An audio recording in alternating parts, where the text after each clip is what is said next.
Wonderful opportunity. Sir మీరు అట్లా timing పెడితే నాకు టెన్షన్ అయిపోతుంది, ఏం మాట్లాడాలో అర్థం కాదు, తొందరగా కంప్లీట్ చేస్తా. సో ప్రెస్టేజ్ అనేది మా లైఫ్లో ఒక వరం అనే చెప్పుకోవాలి. ఎందుకు అంటే ఫైనాన్షియల్గా చాలా వీక్ అయిన పొజిషన్. ఒక సిచ్యువేషన్లో ఒక టైంలో మా ఊర్లో మాకంటే ఎక్కువ మా అంత మంచి ఇల్లు ఉన్నోళ్ళు కాదు. కానీ కొన్ని ఇందాక కొట్టమని సార్ అన్నారు కదా కర్మఫలం అని చెప్పేసి, ఆ కర్మఫలమో ఏమో మరి అనుకోకుండా జీరోకి అయిపోయినాం.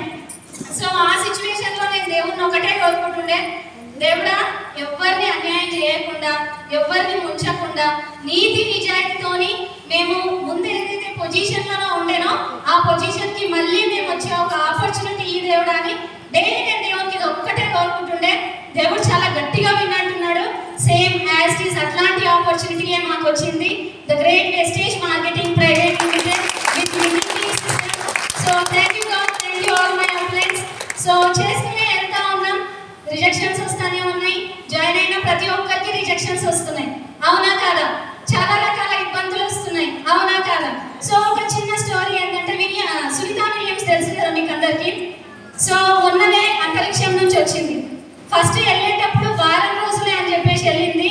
అక్కడ సమ్ టెక్నికల్ ఇష్యూ వల్ల ఆమె 9 months అక్కడనే స్టే చేయాల్సి వచ్చింది. 9 months అక్కడనే ఉంది అంటే ఎంత క్రిటికల్ ఒకసారి ఆలోచించండి. అక్కడ ఈవెన్ వాటర్ కూడా ఉండవంట.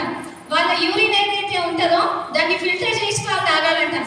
సో అంత కష్టమైన పరిస్థితుల్లో మనం ఏమన్నా ఉన్నామా? సో మేడంకి పేరెంట్స్ లేరా, అత్తమామ లేరా, పిల్లలు లేరా, హస్బెండ్ లేరా, అన్నీ ఉన్నాయి.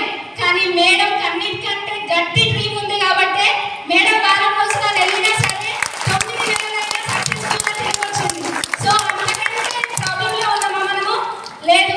మన లోపల కమిట్మెంట్ ఉందంటే మనం ఎంత క్రిటికల్ సిచ్యువేషన్స్ అయినా సరే ఫేస్ చేయగలుగుతాం. కొన్ని సిచ్యువేషన్స్ ఎట్లా వస్తాయంటే పరిస్థితులు పగబట్టి పాతాళానికి తొక్కేసి ఓటమిని బహుమతిగా పంపిస్తుంటే మనం ఏం చేయాలి అంటే ఆ ఓటమికి ఎదురెళ్ళి దాన్ని తరిమి కొడుతుంటే చూసిరా, అప్పుడు వస్తుంది విజయం. సో నిందించే నోళ్ళకి నిలువెత్తు సమాధానం కావాలి మన విజయం. Are you ready? yes. So ఇంకో చిన్న మాట ఏంటంటే యాజ్ ఏ అప్లైన్గా ఇక్కడ ఉన్న మన టీంలో చాలా మంది ఏజ్ వైజ్ కానీ పర్సనాలిటీ వైజ్ కానీ నేను చిన్నదాన్ని అని అనుకుంటున్నాను. కాకపోతే చెప్తారు కదా మన అప్లైన్స్ మన డౌన్లైన్స్ అంతా మన బిడ్డలతో సమానం అని చెప్పేసి, ఈ బిడ్డల కోసం ఈ బిజినెస్ కోసం నా 2 ఏళ్ల బిడ్డ దూరం పెట్టి నేను బిజినెస్ చేస్తా ఉన్నాను. సో ఎందుకంటే నా డ్రీమ్స్ అంతా పెయిన్ఫుల్గా ఉన్నాయి. నా టీంలో ఉన్న వాళ్ళందరినీ సక్సెస్ చేయాలి అనే కమిట్మెంట్ తపన నా లోపల ఉంది కాబట్టి ఎట్లాంటి సిచ్యువేషన్ అయినా నేను ఎదుర్కొని నిలబడుతున్నాను. సో చేసింది చాలా చిన్నది, చేసింది గోరంతా, చేయాల్సింది కొండంత ఇంకా ఉంది. So always be positive, be strong, be